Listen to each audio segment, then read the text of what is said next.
جس کے ٹھہرنے سے اللہ کو پیار، جس کے بولنے سے اللہ کو پیار، جس کے ہنسنے سے اللہ کو پیار، جس کے چلنے سے اللہ کو پیار۔ اگر وہ بولے تو وہی کے پھول جھڑیں، اگر وہ غصے میں آئے تو جہنم کو جوانی مل جائے، اگر وہ ہنس پڑے تو جنت کو جوانی مل جائے۔ وہ نبی کریم محمد رسول اللہ صلی اللہ علیہ وسلم، اے امت محمد صلی اللہ علیہ وسلم، تمہیں معلوم بھی ہے کہ اللہ نے اپنے 99 ناموں میں 2 نام اپنے حبیب محمد مصطفیٰ کو عطا کر دی، رؤوف الرحیم۔ ہم نے جب دیکھا اپنے نبی کو کہ وہ اپنی امت کے لیے کھل رہا ہے اور کہہ رہا ہے یا اللہ میرے امت کی عمر تو 40-50 سال ہے، وہ 20 سال عبادت کر کے آئے گی زیادہ سے زیادہ، اور وہ 500 سال اور 1000 سال عبادت کے برابر جنت کو کیسے پائے گی؟ حضور کو اللہ نے کہا تو رؤوف الرحیم ہے، ہم نے بھی تیرے اوپر اپنے رحمت کے خزانے اس دن کھولنے ہیں کہ ایک حصہ ہم نے دنیا میں کھول رکھا ہے اور 100 میں سے 99 دروازے رحمت کے ہم نے تیری ہی امت کے لیے بند کر رکھے ہیں روزے قیامت کے لیے، اور روزے قیامت ہم تیری امت پر وہ رحم کریں گے کہ کہیں جمعے کی نماز پڑھنے پر ہم کو گھڑی عطا کر دیں گے، جو قبولیت کی گھڑی ہوگی، سجدہ 1 ہوگا، 1000 سجدے کی عبادت کا ثواب پائے گا، اور کبھی رات ایسی عطا کر دیں گے جو رات لیلۃ القدر کی ہوگی، اور اس رات میں کسی گھڑی وہ رب کی عبادت کرے گا پورے کتنے سال کی؟ 80 سال کی بے ریا عبادت کا ثواب ملے گا۔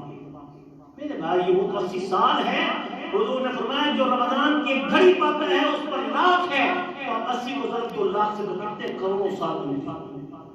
میرے محبوب محمد مصطفیٰ صلی اللہ علیہ وسلم کی امت کے بننے کے لیے انبیاء کرام شروع سے آخر تک دعائیں کرتے رہے، یہاں تک کہ صرف ایک نبی کی دعا قبول ہوئی۔ وہ کون سے نبی ہے؟ سیدنا عیسیٰ روح اللہ کلمۃ اللہ، جس کو آج مسیح ابن مریم بھی کہتے ہیں، یسوع مسیح بھی کہتے ہیں، جو میری کرسمس ڈے کے نام سے پکارتے ہیں۔ خبردار، میری کرسمس کا لفظ کہنا بھی کفر ہے۔ وہ بدبخت نعوذ باللہ من ذالک کرسچن جو عیسائی ہیں، اللہ ان کو ہدایت دے، وہ عیسیٰ کو اللہ کا جنم قرار دیتے ہیں اور مریم کو اللہ کی جورو بیوی قرار دیتے ہیں، اور وہ تثلیث کے عقیدے کے قائل ہیں۔ اگرچہ اللہ کو ایک مانتے ہیں مگر کبھی مریم کے روپ میں مانگتے ہیں، کبھی عیسیٰ کے روپ میں مانگتے ہیں۔ اللہ کسی روپ میں آنے سے پاک ہے، اللہ کا نسب کوئی نہیں، اللہ کا نسب۔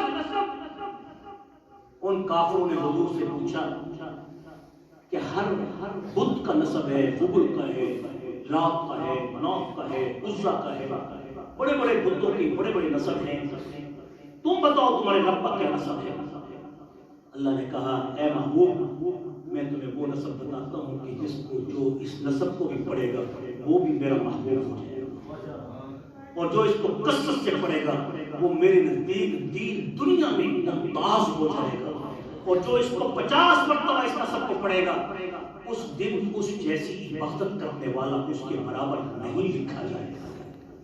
وہ کوئی تھوڑی بات نہیں ہے۔ وہ کیا نسب ہے؟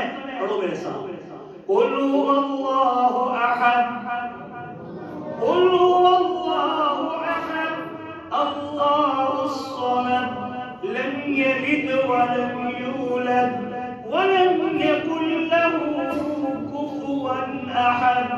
کہہ دیجئے محبوب کریم محمد رسول اللہ، ایک واحد ہوتا ہے، ایک احد ہوتا ہے۔ واحد سے پہلے صفر ہوتی ہے، واحد کے بعد ثانی ہوتا ہے، دو ہوتا ہے، سو ہوتا ہے، 3 ہوتا ہے، 4 ہوتا ہے، انفائنائٹ محدود ہوتا ہے۔ مگر عربی کے اندر احد وہ لفظ ہے، نہ اس سے پہلے کوئی ہوتا ہے نہ کوئی بعد میں کوئی ہوتا ہے۔ اللہ نے اپنا نام احد رکھا، قل هو اللہ احد اللہ الصمد۔